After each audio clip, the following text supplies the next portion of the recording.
Good morning po sa lahat. Pag-uusapan po natin yung fear and desire natin. Kukunin natin yung basic sa ating buhay.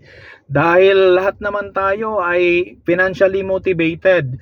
Lahat gustong magkaroon ng trabaho, lahat gustong magkaroon ng investment, lahat gustong magkaroon ng pensyon o ano pa dyan. Siyempre pag dumating na yung pera, pag dumating na yung trabaho, isinusubsob natin yung sarili natin sa pagtatrabaho.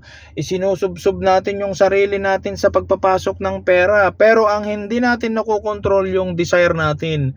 Kapag kumita na tayo ng pera, hindi natin kinokontrol yung desire natin, bili dito, bili doon, at hindi natin iniisip na magtabi ng pera para i-invest natin, para bigyan din natin ng trabaho ang pera natin para pumasok din yung pera. Pero ang tanong siguro, Bernard, ginagawa mo ba yan? Secret na lang po, lahat po tayo may pangarap. Kailangan pong gawin yan.